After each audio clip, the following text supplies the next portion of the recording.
Hi everyone, welcome to our podcast. We were meant to do this original podcast with Alicia, Fordy and Rob, our columnists, but it all went pear-shaped. So we're here back in Starbucks in Newcastle having a chat about, since December up until present. So I've got Sharkey with us. We're going to jump on his thoughts in a moment, but let's crack on with it. So we're going to begin very early on in December when we went down to Stamford Bridge and we got beat by Chelsea 3-1. Sharkey, you were actually at that game as well. What were your initial thoughts about, Rafa went with the wing-back system and we got beat 3-1. What was your thoughts on that? It was very strange. It totally backfired on him, really. Richie looked a bit lost at the back. He's not really a left back or a right back, is he? He's more centre mid. He's tend to play in the middle. And go to Chelsea. Nobody had any expectations of winning this game. Chelsea doing well under Conte. They're in the top three. Spend a lot of money, and we can't compete with that. But Newcastle took the lead at Stamford Bridge. I think we were the better team for the first 15-20 minutes. So, for Dwight Gale. Yeah, but it was a brilliant finish. Mistake at the back by Chelsea, and then it was if Newcastle could get that second goal. If we could get that second goal, it could be so much different. But Chelsea, with their experience, they hit back, to make it 1-1, and then they went 2-1 up, just before half time, and that's where the damage was already done for Newcastle. And then obviously 3-1 go to the second half.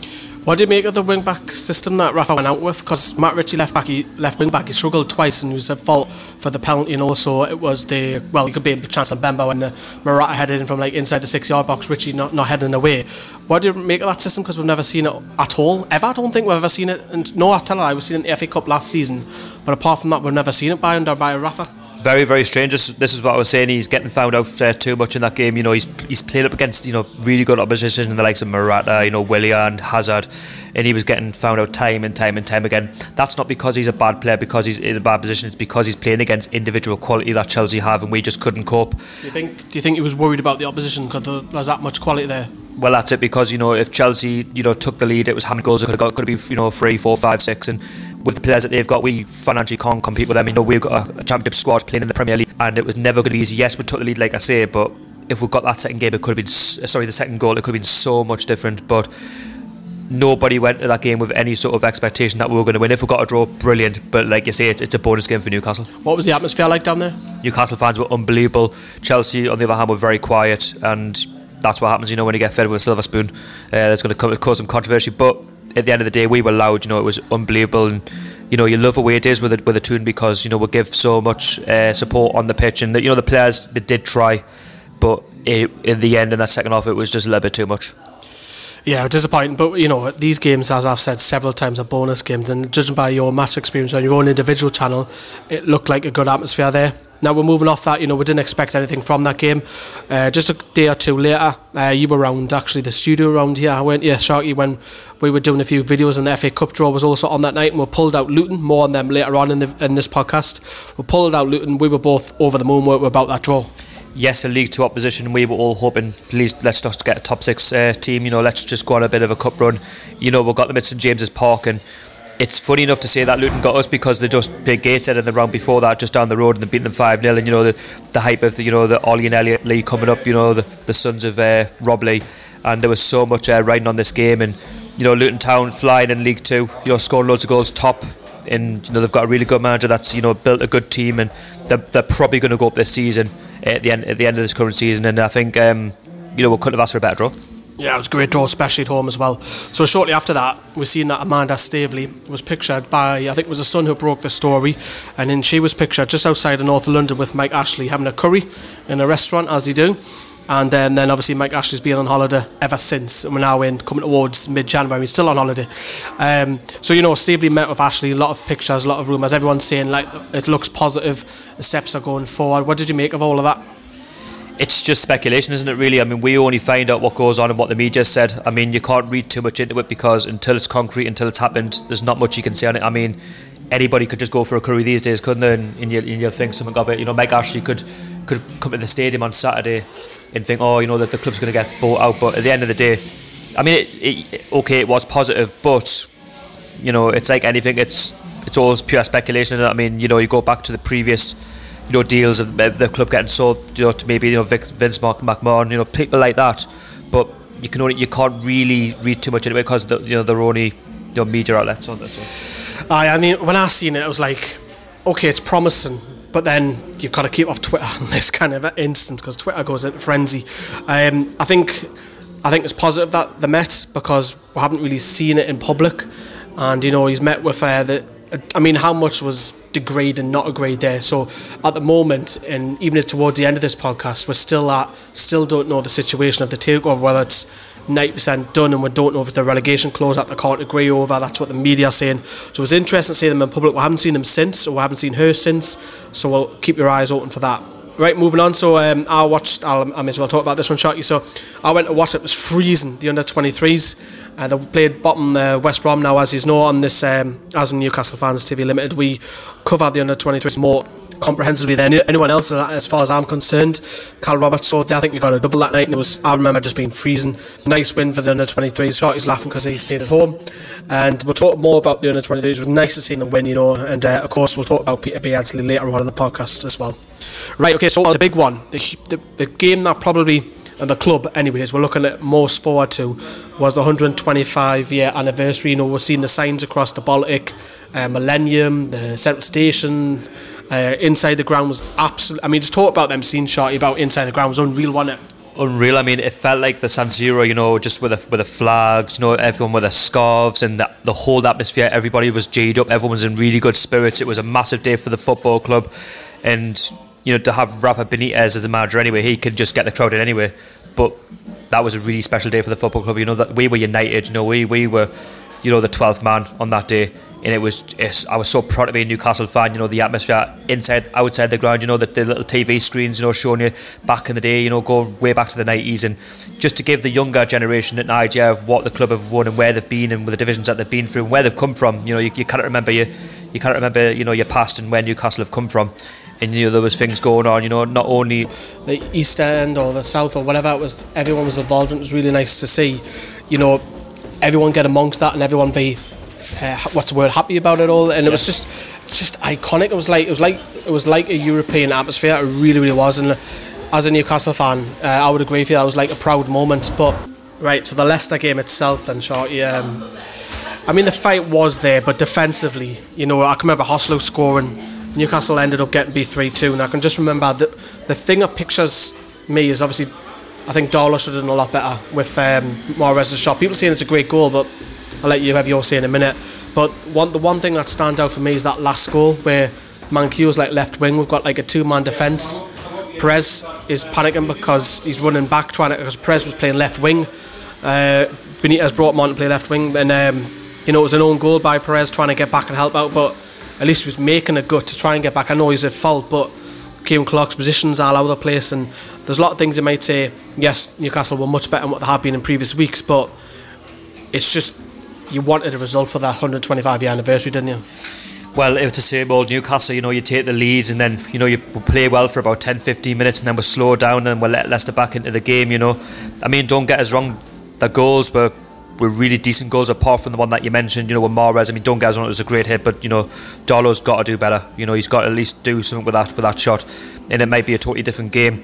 Leicester City, they've got quality. They're the ex Premier League champions. They've kept most of that team together, and they're fighting for the manager, Claude Puel, who just recently got the Leicester job, so he's got them playing some decent football. Leicester weren't coming out just for the party; they were coming out to spoil the party, the 25th anniversary, and that's what they did. They did a job, and what's more disappointing is, when Newcastle got back into the game, at 2-2. We didn't really go for it, and Leicester City done what we should have done and went for the game, and they scored late on. Yes, okay, it was an own goal by Perez, but Newcastle would do that, like away from home in any game. If we're drawn 0-0, you'd take anything for a scrappy goal away from home, just to get the points, and that's what Leicester have done. And you can't fault their quality. They've done a job more, but I feel like that was basically not only 2 points dropped, but 3 points dropped, because I feel we could have won. I think also this is the period where the Chelsea game and in previous games as well, and the Leicester game, we didn't have no Jamal Lascelles, and you could see just him being missing. We concede a lot more goals, don't we? Well, this is it. We're leaking in goals left, right and centre. We went to a stage where we were maybe conceding one goal, then we were conceding 2s and 3s, and that's where it's getting concerning. And I'm not being funny, but you can't allow Leicester to go to St James's Park and score 3 and expect to come away with 3 points. We should be scoring 2 goals like we did, and that should be enough to get you 3 points at St James's Park, or even the draw. And to drop the points like we did was very, very disappointing. And Leicester City at the time, yes, they were on a good bit of form, but if we'd won that game, we would have been right back in the mix, in that 10th spot, 12th spot, middle of the table. But again, it's Newcastle United. We don't do anything easy, and to lose on your 125th anniversary, it's very, very disappointing. A lot of the fans, that you will probably say in a minute, they were very, very disappointed. Yep, you've led nicely on the fan cams. Everyone said that the scenes were absolutely fantastic, but everyone was so negative afterwards. I think because it was the anniversary, heaped that on a little bit more. People were saying, look, Rafa's tactics, and this is where we started slowly to see the Rafa, a couple of idiots saying Rafa out. There wasn't many, to be fair, but we've seen it, and everyone coming out of fan cams was very, very negative, very deflated on that, and we're just hoping that because we had the game in midweek, something will change from that. There was a lot of transfer talk around this period as well, because the transfer window was coming round. Rafa was saying that he expects the money from like the Lazard going out on loan, free up the wages, and like the Grant Hanley getting sold. Celine Dion's another one, or some people at work, as they call him, Celine Dion. But it was frustration because there was transfer talk already. Rafa wasn't giving much away. We'll move on to the Everton game, which was midweek, and we suffered a 1-0 defeat, and it was a call, absolute horror of an error, negative by Everton as well. That's probably the worst away side I've seen play at St James's Park so far this season. It was so negative, but it was signed there because Allardyce went to Anfield and got a draw through a penalty through Rooney. But judging on that, I mean, what do you make of the Darlow error first, and then Everton being so negative? Well, let's just say, when the crossing, you can't be parrying that in front of Wayne Rooney. It was a Lennon header, wasn't it? Yeah, soft. Well, that's it. You can't, from the header, you can't parry that straight at Wayne Rooney, because Wayne Rooney will never score. Needs a goal in his life, and the way he just tapped that in and right away to celebrate, he wanted that over St James's Park, because the crowd don't really get on with Wayne Rooney. Wayne Rooney doesn't seem to like Newcastle. Scores all the time against me. Well, this is it, and it's very disappointing because we're at home, we're playing against an Everton team who have just been taken. I was about to say taken over. Sam Allardyce has taken charge of Everton Football Club, and they want a bit of a barren run. They got the draw against Liverpool, but Sam Allardyce has come to St James's Park and he's come to defend, and he's playing one up front, and he's come and done a job on Newcastle really. And Rafa Benitez couldn't really respond to how he chose his formation. But you know what? Okay, we did try. We had a few shots off the post, the crossbar. We were much better than what we had been, haven't we? The signs were there, the Leicester, the signs were there in Everton, and we'll talk about Arsenal in a moment, but the signs were there that Newcastle was steadily improving performance-wise, despite the change of formation all the time. Yeah, I mean, we were creating a lot of opportunities. I mean, it was just lacking in that final third, like it has been in most games. It's not for the one to try in, but it's goals like that are really going to affect you. They're going to dent the confidence. And I felt Newcastle, even before Everton scored, were the better team. I think we were the better team right the way through the match, to be fair. I don't think Everton were amazing. Like you say, Everton for me were the worst team that I've seen at St James's Park this season, and I was really fired up at the end of that game, thinking, how did we not even come away with at least a point? And I was, not gonna lie, I was a little bit concerned because we're dropping points there, and then 4 points against Leicester at home. We've dropped points against Everton at home, and these are the sort of teams that are going to be in and around us at the end of the season. Yes, Everton have got a better squad, but you've got to play as the men on the pitch, and they haven't done that all season. So I think to myself, it's disappointing the way we conceded, but as you were saying, as you go on, Newcastle suddenly started to improve. A lot of people on fan cams, I was asking the question, are you worried about Arsenal? And everyone was saying yes, massively worried. But the signs were there that we were trying to get, the performance was getting better, but just the results weren't coming. And I think that's what everyone was fearing. Arsenal on the rise, now we're going to get tanked 5-0, 6-0. However, we went in. Speaking of Arsenal then, so we'll move off that. We've seen a massive change. Before we talk about the game, Rob Elliott come in. Was that the right call, dropping Darlow? I believe so. I mean, because he's been mixing the keepers on all season. He can't do what he's done against Everton and give him a goal like that, because they got the 3 points. Elliott, you can be confident for that. He's a good keeper, on his day, and he can pull off world-class saves, and he did in the Arsenal game, as we'll probably talk about in a minute, and I think it was definitely the right call by Rafa Benitez. Who's the better keeper? I would have to say, I can't choose between both, if I'm honest. So, similar, very tight. Yeah, I think they're very similar, but I think at the end of the season, I think Rafa Benitez will get his own keeper. No disrespect to both of them. I love them both, they're great keepers, but let me ask you this question then. Who has more mistakes in them? I would have to say Carl Darlow. I would agree. Because obviously he's had a lot more championships, but it's a lot of inside games. About him, he's been there and done it. Whereas Carl Darlow for me is a little bit younger. He's only had more championship experience games, but that's why I think Rafa Benitez isn't confident for them both. But if you were to pick any sort of keeper, I would have to obviously choose Rob Elliott. So going into the game, first half, I was a little bit worried because it was all Arsenal, and then absolutely worldy of a goal by Mesut Ozil, some strike. I mean, you've just got to literally applaud that and think, wow. you can blame this person not headering away and this person, but sometimes you just got to think, bloody hell, what a goal that was. And, you know, we've seen it at Coutinho earlier on the season. You just, wow, what a goal. But second half, you know, again, we're talking about performances. We had Arsenal on the back foot, and I always remember that Perez header.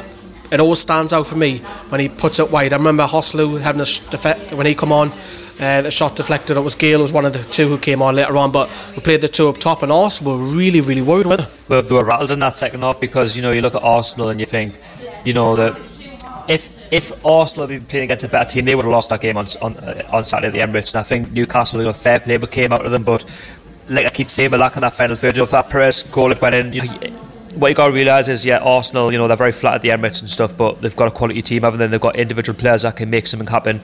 Newcastle need to have, you know, double the chances that Arsenal need just to try and, you know, create an opportunity. Whereas they only need the odd chance, and that's what they've done. They've done a job on where Arsene Wenger may have said to them, don't go all out, you know, in the second half. Maybe just like hit them there and then try and get the second goal. But I honestly believe if Newcastle had a little bit more quality going forward, Newcastle could even have won that game. I think it's definitely should have got a point from that.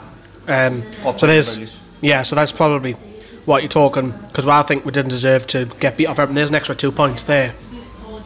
Right, so after that game, you know, I was quite annoyed because I seen a lot of, and I know you shouldn't really go on Twitter, but I get annoyed when I see people go Rafa out, and that annoys me because, yes, you can judge it by the performance, but I think with Rafa it's a special case. It's not like a Mark Hughes or a Paul Clement, for example. You've got to look at how he's got money, how he's been treated, and he's been let down 3 times in the transfer market. And I had a right rant, and I couldn't help myself, Sharky. I just went all phones going, look, you got to back Rafa, and I threw me mate on the floor, and it was like the old Lee coming out. And what's your stance on Rafa Benitez? Are you behind him, or has he got faults? What's his story? No, I absolutely love Rafa Benitez. Rafa Benitez is the best manager that we've had since Kevin Keegan, Bobby Robson, Chris Hughton. Rafa Benitez is working on scraps, and that's what the fans have to, you know, understand. You know, we've got an owner there who doesn't really care about the football club in the years that he's been here. Mike Ashley doesn't want to be here. You know, he doesn't get on with the fans don't get on with him, and there's a toxic feeling around the club, and the fans just want to see a bit more ambition from the owner, you know, to see, we're going to be selling the club, you know, we're going to have some money to spend in January, and that's what's riling the fans off. And when we're losing the game, all we think about is the ownership. We don't think about the men on the pitch, and if we're losing the game, the first thing we think about is money, Mike Ashley this, Mike Ashley that. We seem to get on the backs, and we seem to get on the backs of Rafa Benitez, and you've got to realise is, yes, okay, Rafa Benitez has had money to spend with other clubs, but he's at Newcastle United where it's a lot more serious with the owners, and they're very tight, and Rafa Benitez can only work with what he's got. You know, that's what he's got to work with. The facilities aren't exactly brilliant, but you know what, he's doing a fantastic job. You know, the fans just need to stay behind him. You know, at the end of the day, you can't be doing that bad of a job if we're filling out the stadium time and time again. You know, game in, game out. In the Championship, we were getting, you know, 40, 50,000. You know. Okay, so back to the under-23s, and I dragged you out of work and said, how was Sharky? You're coming to this under-23s. Didn't get in free, we had to pay for it, but got his money's worth. Won it at the £4. This scoreline: Newcastle United under-23 7, Blythe AFC 2. Now you might say, yeah, it's Blythe, it's semi-professional, but this was actually under-23's reserve side, more or less, so it was more like a C-side, really. And hey, we were treated for Goalfest 1-1, but mind you, first half it was 1-1. Well, that's it. I mean, we were thinking we'll sell it 1-1. You know, is Newcastle going to do it the hard way? Are we going to remain 1-1? Is it going to go to extra time? It was absolutely freezing. I remember it was, you know, 2 or 3 days before Christmas that we went along to this game, and I like how seriously we took the game. I know it's Blythe, like you allude, but at the end of the day, it's a cup competition. You know, the Northumberland Senior Cup, and you know, Newcastle want to win as much as we possibly can. If the first team can't do anything, it's nice to know that the youngsters are taking cup competition seriously, because the fans just want to see a bit of success, no, not just in the first team, but all over the club. And I think, yeah, we were treated to so many goals in that second half. You know, obviously I was at the game. I done a match day experience for that game, you know, for the youngsters, and you know, the goals weren't ordinary goals, but actually some of them were actually worldies past the goalkeeper. You know, they had absolutely no chance. Yep. We were behind that goal where they were scoring goals, and I mean, at times you couldn't really quite get the clips because the goals were they were happening so quick, weren't they? Yeah, I mean, I had my phone and my camera, and I was taking a photo of one of the stands, and Newcastle had gone and scored 2 goals. I'm like, I've missed this, but obviously for our videos on Newcastle Fan TV, but hell of a game. Nice to see Lewis McNall score a hat-trick as well, and you know, Carl Roberts impressed with a goal as well. Newcastle at the semi-finals of the Senior Cup, which is good because we play against grown men, physical men, semi-professionals, and you know, it's nice in Newcastle progress because we hadn't won this competition for a few years, so hopefully we get the final, which is actually played at St James's Park. So yeah, because last season when we went to the playoffs and the Premier League 2, and we got beat off West Ham, which was disappointing. But enough of the under 23s. We're going to touch upon West Ham 2, Newcastle 3. So before we get on to the game, we learned that there was no Shelby, of course, there's no Mikel Merino, and there was no Isaac Hayden. And then we're seeing more Diarmé and Henri Saivet in centre midfield. Now, Sharky, when you're seeing that, you were like, uh-oh. Yeah, when I looked at that team, I'm thinking, are we just looking for a draw? We're just looking to get an absolute hammering off the hammers. But pardon the pun. Yeah, pardon the pun. But it looked to be positive. You know, by the way, we played Mo Diarmé, ex-West Ham player, so Saivet, we hadn't seen too much of him, so it was hard to judge how we were going to be, you know, set up against them. But you know, if you go into the game, you know, West Ham took the lead through Marko Arnautovic after 5 minutes. Well, we're fearing it when Henri Saivet done that error, didn't he? Well, that's it. You think once West Ham take the lead, you know, I think were they dead on the table at the time? Very similar, weren't they? Yeah, they were very far off. And I mean, we haven't been to the Olympic Stadium. Brilliant save. I mean, it was the all-round attitude of that second half. You know, Newcastle didn't just sit back at even at 3-2. You had a few nervous moments at the end, but Newcastle was still going for the fourth goal. And I don't know what it is with Newcastle, but this season we seem to be playing a lot better away from home than what we do at home, because it's St James's Park. It seems to be like when the crowd. Yeah, I was just about to mention the crowd again. When the crowd are getting behind the players in a bad way, the players won't respond. Whereas away from home, it's constant singing, isn't it? Yeah, if the home support of West Ham are getting on their backs, they're going to be under pressure. So Newcastle aren't under any pressure to speak because we're playing at their ground. But I think overall, even though West Ham did pull off a little bit of pressure at the end, Newcastle deserved that 3 points, and it was a massive 3 points to climb away from that. Yeah, to get away from that relegation zone. Yeah, because we fell into the relegation zone just before the game, and then we pulled ourselves out. Unreal win. Mo Diarmé scoring against his old side. Didn't really celebrate too much. Henri Saivet scored. He was a foul for the first goal he's touched upon. He's actually a foul for their second goal as well, because he's the one who was marking Ayew. But you know, Atsu played really well. Atsu was probably the man of the match. The counter-attack, it worked to treat Rafa, got his tactics spot on. But as we keep saying, the performances were there, picking up. And you know, the 3-2 win is absolutely fantastic at the Taxpayer Stadium. Slight dig there, because we actually pay for that stadium, believe it or not. Exactly. So great win. You know, the lineup really worried me, but that penalty save is the crucial bit. If Rob Elliott doesn't save that, we don't get the 3 points. That's back in it. And Newcastle pulled themselves out. Great win. Everyone's over the moon. Fantastic. Everyone praising Saivet. Everyone praising Diarmé, ironically. And then we had that midweek, because I think that was crucial, because we had to win that because we knew Man City was coming. And going into that game, everyone was like, oh God, just try and get a point. And soon as we kicked off, you know, it was 11 men behind the ball. It really was. We didn't even get out of halfway line once or twice. But yes, Man City scored eventually through Sterling, and Newcastle had to go for it the last 15 minutes. They had to. There's no point losing 1-0. But I was disappointed the way it was set up for that length of time, because you go to St James's Park, you pay your money, and to see a team like that, you are disappointed. I can see why Rafa had done it, because we're playing against top quality opposition. Kevin De Bruyne was amazing that night. He really was. But I would just like to say Newcastle come out a little bit more. I mean, what's your take on having that 11 men behind the ball? I kind of expected it, you know, Man City. But that deep ball? Well, I wouldn't say that so deep. I expected Newcastle to defend a lot more in this game. I would have expected to hit them a bit more on the counter-attack, be a bit more aware on the ball, you know, use the ball well, instead of just like, you know, making a couple of passes and giving the ball straight back to Man City, because with their individual quality, they can hit you with a flash. You know, you could be 1-0 down just like that. But the way we contained Man City, you can take some positives from that. You know, they didn't score till, you know, deep in the half an hour mark. And going before the game, I even said that Man City could have won 6 or 7-0, because for me, this is probably the best Man City team that I've ever seen. And I think for me, this Man City team, in my opinion, will go the whole season unbeaten. I do not think they will lose a game this season. You know, quarters at the end of the season if they do, but you know what? This Man City team is absolutely scary. Are they better than the invincible Arsenal side? I do. Yeah, I really do. I think they're a young side. They've got a bit more about them. Kevin De Bruyne is pulling the strings. You know, they've got a first team, but they've also got a first team on the bench. They've got a third first team. They've got a fourth first team. You know, they can bring anybody off the pitch to change a game. That's where Man City are with the money that they've got. The owners are backing them. You know, they've got great facilities. But just going on to the game, you know, I didn't think we panicked against them. I just think we're trying to contain Man City. We're really, really good at structuring the defence. I have to praise Newcastle. Lascelles keep talking. That's the difference that he makes. We were very disciplined. just... I mean, people were saying after the game we deserved a point on that. We didn't. No, we didn't turn up till the last 10 minutes. Exactly. You don't deserve a point for having to go for 10 minutes. You know what I mean? Man City bossed the game and they deserved to win by 4-5. They hit the post twice, you know what I mean? So for people to say we deserved a point, it's not for me. But after the game, Gary Neville and Jamie Carragher had a right go at her for the way we're set up, in particular at home. And then Richard Keys... he had a right go at Rafa, calling him out and all this sort of stuff. Then he also had a go when Crystal Palace played them. Rafa, are you watching? And all this sort of stuff. In particular, Richard Keys, you're an absolute knob. Sorry to say that, but you can't get on British TV because you cheat on your wife and you slag women off in the media. Anyways, what did you make of all the media? Was that right, how Rafa set up?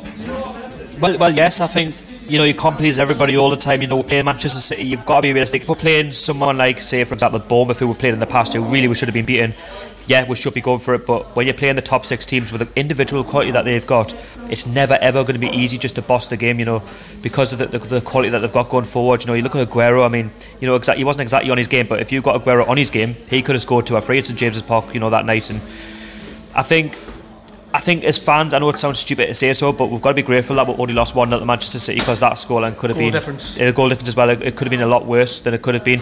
And to have only had Man City to a 1-0 defeat is a lot respectable from the players. And you were saying how the performances are picking up. Yes, we got beat, but at the end of the day, that shows how far we've come in the last couple of games. Leading up to the Man City game, how we've contained them to a 1-0 defeat. And if you gone back, say Bournemouth or any games like that, it could have been 4, 5, 6, 7, 8. Yeah, I mean, that goal, the positive on that. I know I'm being a little bit critical, saying we should have gone out a little bit more because we're at home. If we were away, yes, I can totally understand that. I think we should have been at home, but I think being Man City, you've just got to look at their individual quality and think it's not going to be easy. Because when Company went off injured, Pep realised, he brought on Fernandinho and said, you know what, there's no point playing 4 at the back, let's play 3 at the back. And I just talk about Pep Guardiola as well. I think as well, he knew how Rafa Benitez was going to set up, and Pep Guardiola, he's been there, he's managed the big clubs, Barcelona, Bayern Munich. He's a top quality manager, just like Rafa Benitez, and he would know how to get the best out of his team to go beat a team like Newcastle. So yeah, I was just on. Pep realised, he thought, you know what, I'm not bringing on another defender, I'm going to bring on a centre midfielder. And he had 1 centre back the whole game, and he played with 2 full backs as literally wingers. So it was a 1-man / defensive midfielder in front of him. So it was frustrating. I could see why Rafa done it. We didn't get anything from it. We had to tackle them last 10 minutes maybe, but we didn't deserve a point. Nah, I'm not having that. We got outplayed the whole game, and rightly so. They're an absolute world class team, and who knows, they might go on Sharkey and go undefeated, but to be better than Invincibles, we'll see at the end of the season, because I love that Arsenal team. Perez, Lundberg, Vieira, Petit, Bergkamp, Henry. Brilliant team to watch, but I just think Man City, the goals that they're scoring this season, it's just scary, isn't it? It is. I mean, what a team Arsenal was when they won 26 drawn 12 lost none.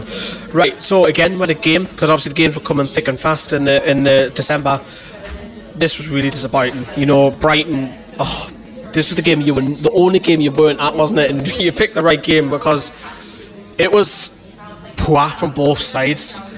Both sides didn't deserve, and everyone was saying on fan cams afterwards, they were negative about Rafa's tactics, they were negative about the way Newcastle were playing. We weren't picking up any wins. We've got the West Ham win, great. I think fans and the fan cams were expecting Newcastle to get the 3 points, but to be honest, it was poor from both sides. It was an awful game to watch. It wasn't for the highlights, it was last on all the highlight show, like match choice on Sky, match of the day, goals on Sunday. It was also last on. It wasn't really for the highlights, and you picked the right game to miss, haven't you?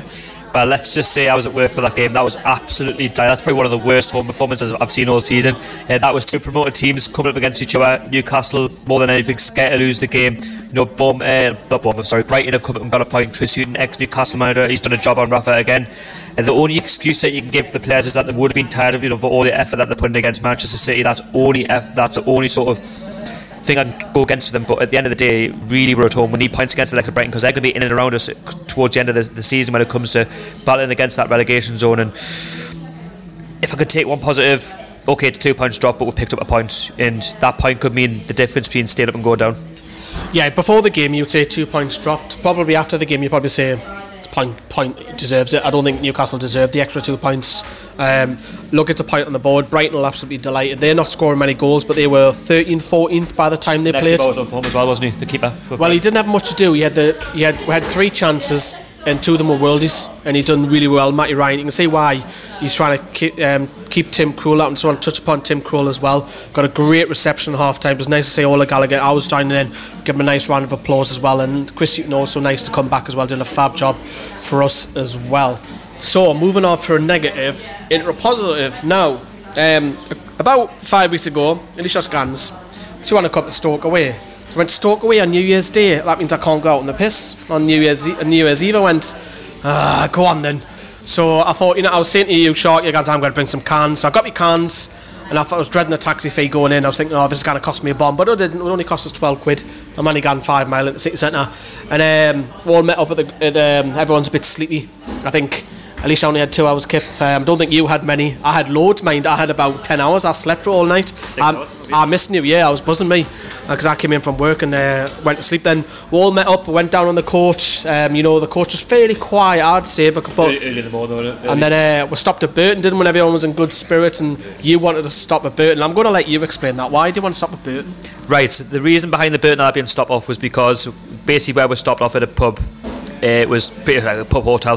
The Burton Albion Stadium was right next to it, so obviously I like to see the old ground. I say the old grounds, different grounds, and obviously we just played Burton Albion last season in the Championship, and everyone was getting hyped up about going to Burton Albion, the 3,000 to 4,000 capacity stadium. And I thought to myself, why not? Let's have a little look, just to for me channel and stuff, and we'll have a look and see what it's about. And it's absolutely tidy, but it's mad to think that they were playing Championship football last season. So that was the reason behind why I wanted to go and have a look to see what it was all about, to see if it really is that small to what you see on the pictures. Yeah, I mean, we're talking about home crowd and away crowd. The away crowd's completely different. Everyone goes down singing. Everyone's got a belly in the beer and all that. Everyone's a bit high, not high. That's not the right word. What's the word I'm looking for? Oh, G'd up. G'd up, yes, not high. The wrong word. And people were saying, you're the YouTubers and all that stuff. And it was nice to mix in with all the Toon fans again, away fans, because they're a different kettle of fish to the home crowd. And then everyone's in good spirits going into the game. We went into Stoke, went past security. We'll not mention that. And then we're in there, and we've got our seats, and we moved around, and just the away fans were so much up for the game, weren't they? Well, they were in positive spirits because they were G'd up by... Probably still drunk off the previous night, weren't they? Well, that's it, and they were more G'd up going to the fact as Mark Hughes was big in this game up for Stoke that, you must win it. He put all his eggs in one basket to say, we're going to beat Newcastle even though we've got beat 5-0 off Chelsea. That because he rested all the likes of Shaqiri and Choupo-Moting against Chelsea and got hammered 5-0. Well, he's just been schooled by Rafa Benitez. Rafa Benitez has obviously picked up on the quotes that he said in the press conference after Chelsea defeat, and I just think overall that really wound up the Newcastle supporters. That really wound me up as well, and I was really annoyed by what he said, because he's kind of underestimating Newcastle, saying that we're bad. I mean, don't get us wrong, as a Newcastle fan I totally get that we're bad. We've got a Championship squad playing in the Premier League, and that's only going to improve with investment. But he doesn't understand that the fact we'd already beaten them at St James's Park this season. So if we can beat them at St James's Park with a Championship squad, what doesn't that go to say that we're going to go down to the Bet365 and get a result like we did in this game? So we started off really well. Now, just before we start on that, what did you make of Atsu in this number 10 role? Because we've never seen this before, and Perez up top. Something different, I think, because he's got pace, he's got ability on the ball. Is it with Rafa, expect the unexpected, isn't it? Yeah, expect the unexpected. He's more experimenting with the team to say, he's got pace. Let's see what he can do in the number 10. Can he distribute the ball, like a through ball to Perez, as quick as he can when he's on the wing with the ball? Can he get the ball in quick to Perez and get behind that Stoke back four, because they are vulnerable, and I think with his pace he can cause massive problems to their centre backs. And you've only got to remember Stoke City, they've conceded over 40 plus goals this season, the most in the Premier League. They've got the worst in the Premier League, and I think Newcastle and Rafa Benitez, he knew where the weaknesses were, and that's why he wanted to go more attacking in this game. And OK was at the Bet365. He just knew that this was a winnable game. Yeah, so we've also seen Carl Darlow come back in. We'll touch on him in a second with that. Now, the first half, first 20 minutes, Newcastle come flying out. The game went a little bit, Stoke were coming into it, so went into nil half time. And then the second half, well, we actually should have scored from Keane Clark in particular when he missed from 2 yards. I don't know how would he miss that. But, 0-0 half time, going into the second half, the game was ticking on. We scored through Ayoze Perez, an absolute fabulous run by Jacob Murphy, who probably had his best game in a Newcastle shirt. Probably Darlow did as well, but Murphy picks the ball up from his own half, runs, what a cross that is, and finds Ayoze Perez poaching goal, which we don't normally see from Perez, to be fair. Wait, nuts, everyone's celebrating, going "Hooray!" and all of that. I'm all celebrating and all that, and hugging each other and all that. Newcastle hung on, then Stoke went long ball, didn't they? We just had to hang in, didn't we? But you could tell they were a poor side. I mean, you can tell that they concede the goals that they do because they just don't seem to man-mark players properly.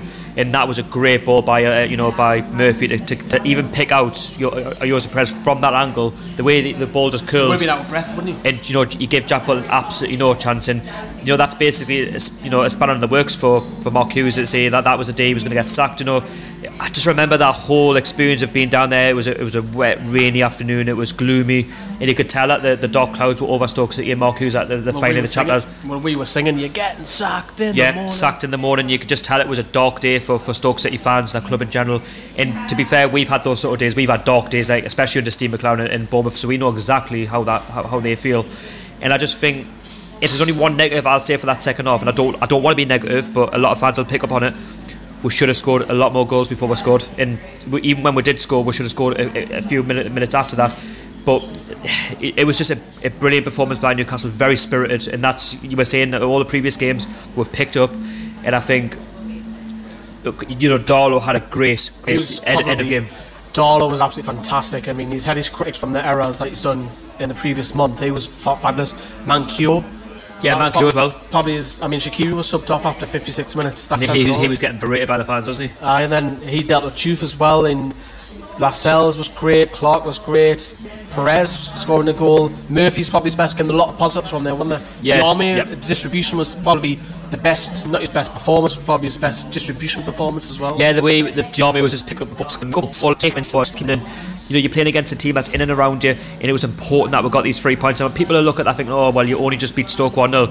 But if you look at the whole complexion of this game, Newcastle should have won 2 or 3-0. I mean, Stoke did have a couple of chances at the end. You could say long ball tactics. You could say 3 or 4-1. But you know what? That's probably it's probably up there with West Ham with one of the best away performances, and I felt that our second half performance deserved the 1-0 win. Yeah, well, as I touched upon, these performances were coming, except probably the Brighton one, but we got a fab win. Everyone's in fairly good spirits on the way back up. We were doing our videos. I think Alicia was out of the moon because she was like, I've finally seen a team win away and all that kind of stuff. To be fair, I was sitting next to Alicia just before Jacob Murphy crossed the ball. She basically went, Sharkey, I'm not going to Stoke City to see a 0-0 draw. And then Jacob Murphy crossed the ball in, Perez scored, and everyone's just going absolutely off it. So Alicia, if you can say that most away games, if you're listening, brilliant. So it was a great day, and we picked the one because my early one this season, Burnley, was horrendous. We were there as well. Horrible, wasn't it? It was horrible. I got ill that night as well, and people at work were thinking that I planned a sickie, and I didn't actually got ill that night. So a great win. We had 5 days off, it was, because that was on the Monday, New Year, and then we were playing FA Cup. There were a lot of media. There was the BBC were up, BT were up. We met up at 40 as well for the first podcast that didn't come out. So here we are again.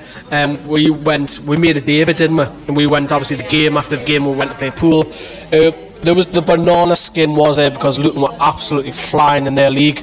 But we didn't get the goal until the half hour. Then we got 3 quick goals in the space between half an hour to 40 minutes. Thinking, this is easy. This 3-0 up half time. But mind you, that second half they scored early. That offside goal should have stood. Yeah, but that's it. Luton made a real fist of it. The top of League 2, they're scoring goals. I think it was that lapse of concentration when Newcastle scored all 3 goals. That pretty much dented the confidence. But their manager would have said at half time, you know what? You played at St James's Park. You've got nothing to lose. Sorry. If you pull 1 goal back, like they did straight away with Danny Hilton, okay, Woodman, you made a mistake, you overcommitted yourself, and it's a great finish there by Danny Hilton. That's what a goal scorer does. And then they had a goal after that which was ruled offside, and which, to be fair, was onside. Looking back at it, I genuinely thought it was offside, but where we were sitting in the Gallagher, we couldn't quite see. And Hilton running around, thought he scored, didn't realise it about 15 seconds later. To be fair, it was a really good finish by the lad as well. And if 3-2, you know what, they're right back in it. And you know what, they give, even when they were still at 3-1 down, they still give a real good account of themselves. They were creating opportunities, hitting the crossbar and all that kind of stuff. And it was just a real good, honest game. And you think, Newcastle, you would expect Newcastle to qualify against Luton Town. No disrespect to you guys, you will get promoted out of League One if you out of League 2 to League 1 if you're listening. You were a credit to your football club. He's brought 7,500 fans there. That was unreal. Best. I've been going to games for 20 odd years, but that's probably the amount of numbers, the best I've ever seen. It's up there with Leeds United as well in the League Cup. I mean, I went to Leeds United about 2 or 3 years ago. They brought that same amount as well. But you know what, for a game where you're not expected to win, where anything could happen, you know what, you're an absolute credit. And I think at the end of the day, not many Premier League teams can go to your sort of grounds or anywhere like that. Even if you go to somewhere like a stadium where you're not going to get, like say Coventry for example, they might not give us like say 6,000-7,000 fans because of what the problems are, but no, honestly, you give a really good account of yourselves. You've done what you had to do. You set up really, really well, and you know what, you've made a real fist of it second off, and you know what, I can only congratulate you for that, and I wish you all well for between now and the end of the season. Yeah, they'll go, but I think we'll probably have a soft spot for them now going forward, keeping an eye on them. Ollie Lee, and I bet Rob Lee was proud because didn't Ollie smash the woodwork, didn't he, second half? Well, that's the saying that these young lads, they're making a fist of it, and that's what we are trying to encourage from our team. Just to see out the game. Even if you're getting beat, just give a real performance that you're going to make the fans proud of. And you know what, you just can walk out of St James's Park saying, you know what, we just gave it everything. And that's all you can ever ask in a game of football. You get what you pay for, and you've never showed that attitude like you were out the game. Even if 3-0 down, you think, oh, let's just cave in. You didn't. You gave it everything, and that's all you can ask. So Rafa played just want to talk about the lineup before we move off Luton. Rafa played a very, very strong lineup, probably one of his strongest, except from the goalkeeper. So touch upon that, Charlie. What's your thoughts on the lineup first of all, and how Freddie Woodman? So the lineup itself was very strong. I think everybody was expecting a lot of kids to be. We were in the central station. We were just having a bit of lunch, and then the news come out. Like, whoa, that's strong, isn't it? Yeah, we were expecting the likes of Dan Barlaser to come in. Jamie Sterry, players like that you could just pick up. Rolando Aarons, possibly. Maybe before he went on loan. You got Adam Armstrong, but that would have been interesting. But then when you've seen that the team that looked really strong, bar Freddie Woodman, who's just come, from the reserves, I think it's a great opportunity for the lad. He deserves these opportunities. Won the World Cup for England, and we've been calling out for Freddie Woodman to have his opportunity at St James's Park, playing in front of 7,000. That's amazing in itself. Then when you look at the bench, you think, okay, there might be some kids there to bring on. There wasn't. Rafa Benitez, bar Freddie Woodman, is taking this cup competition very, very seriously. And I think, when you've seen that team line up, you expect Newcastle to go do a job in Luton Town. Yeah, I'm delighted for Freddie because I've seen him several times, and he's won the World Cup in the 20s. But if he plays in the next round, so come out in the second for the draw, great. But I think you need a loan spell out. But very strong, Rafa taking it serious, and probably the right call now, looking back at the result. So 2 days later, on Monday night it was, the FA Cup draw was there. Newcastle were only third last out, and we had, I think it was between Sheffield United, Chelsea, Preston and Spurs. We had to get one of those four, and we got the wait time. I was like, oh, well, everyone probably seen my reaction, but we pulled out Norwich versus Chelsea / versus Newcastle. You expect Chelsea to go on and win that at home at Stamford Bridge. Chelsea away, are you are you like, okay, anything can happen in the FA Cup? Anything can happen. I mean, you're a little bit when it comes out, but you know what, you're in it to win it at the end of the day. Teams like Wigan and Portsmouth, they've come up against the likes of Man United through the rounds, and that's how they've gone on and won it, because they've beaten the better teams. And eventually you're going to come against the bigger teams. Yes, it's come a little bit early in the fourth round, and we've never really gone beyond the fourth round in a long time. I even said on my own channel that I want a cup run. Chelsea, it's going to be interesting because Conte for Chelsea, the manager basically went on to say that he wants to take the cup competition very, very seriously, the FA Cup. So I'm expecting, let's just say Chelsea get through, I'm expecting Conte and Rafa Benitez to play two strong teams. I'm expecting it to be a competitive Premier League game, if you like, but in the FA Cup at Stamford Bridge. But when we went down there at the start of the season, when we only lost 3-1, we were more in that game.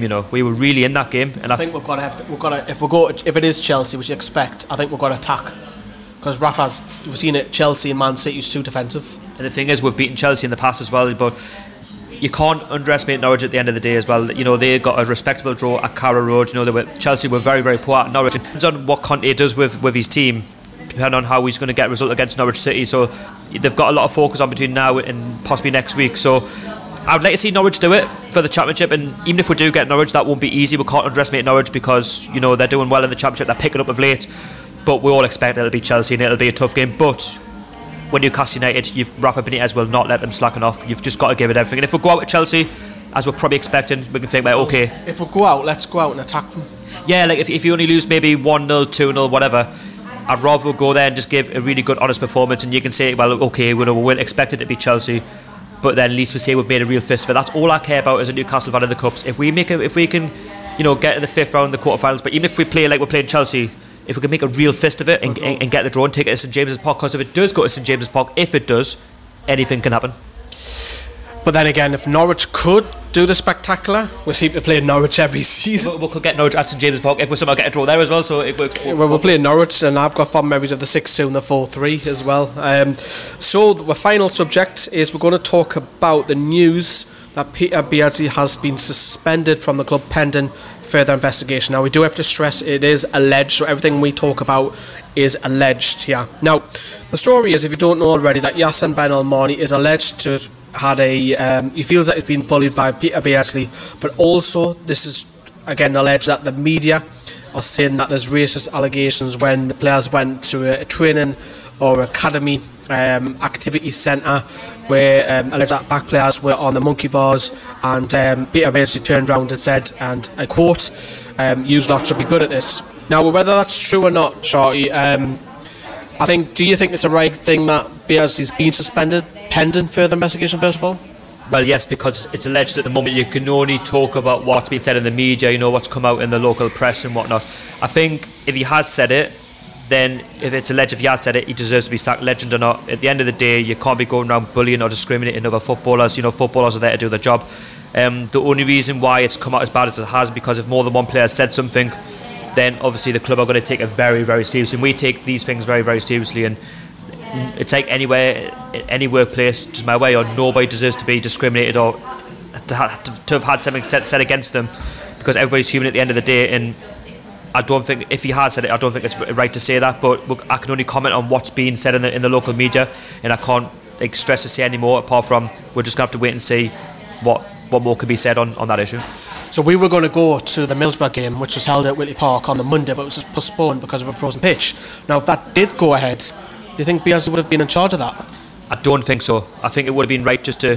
No, I think his assistant would take over for that game, because if the speculation, what's going on, you don't really want to, if you like, what's the word I'm looking for? You don't want to distract the other 23s, because of late they're really picking up. They're starting to pick up some form at the right time, whereas at the start of the season they weren't doing so well.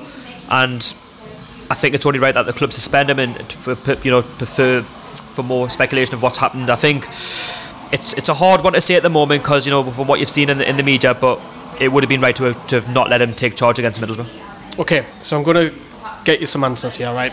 Let's just say the club do the investigation and Beardsley is found guilty. You've touched upon he should be sacked. I'm in that boat as well.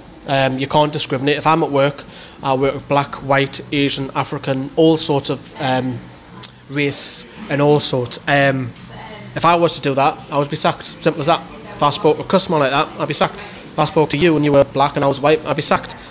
He's got to be sacked, hasn't he? No, that's right. That's the bottom line. At the end of the day, you can't go around discriminating people if it's alleged that it's happened. I think, he's got to go. Yeah, no, that's it. He's got to go. It's just, it's a bit strange how it's all come about just before the Luton game, and at the moment there's never a dull moment at our football club. If we just get the positivity going on, there's nothing to win. Right. What's gone wrong has gone wrong. So let's flip it on the other side. Peter Beardsley is found not guilty, and there's no bullying campaign against him. The likes of Yassin Ben Almani, it's alleged again, Azan Kanu, if I pronounce that right, the other under 23 player, he's alleged to be amongst that. Maybe a couple of African players, maybe Mo Sangara's involved as well, and maybe in this, what happens to them? Did they need to go? Yeah, same thing as what would happen with Peter Beardsley. If Peter Beardsley was found guilty, he's got to go. If Peter Beardsley isn't guilty and it's alleged, and if it's not happened, then they've got to go as well, because at the end of the day you can't just sack one person and keep the other. So just because he's a footballer doesn't make him any better than anybody else, because if I was at work and I told lies about somebody and it was a serious matter, I would be sacked for telling lies. So at the end of the day, at the moment it's just alleged, but yeah, you'd do exactly the same if it was Peter Beardsley. Yeah, I would have to agree. I mean, we like Yassin Ben Almani, we've got a good relationship with his agent as well. If he is found, again, these are all alleged stories, so we might be even talking about a story that's not even real here.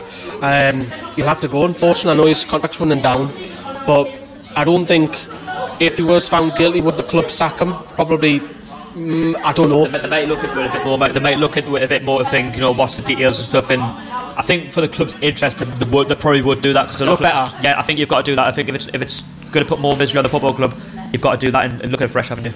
Because his contract's running out anyway, do they sack him and just leave him, or just say, right, your contract's running out, you can go? Well, they did that with the under 23 boss before Peter Beardsley got the job. So if it's not looking right, you've got to do what's best in the interest of the football club.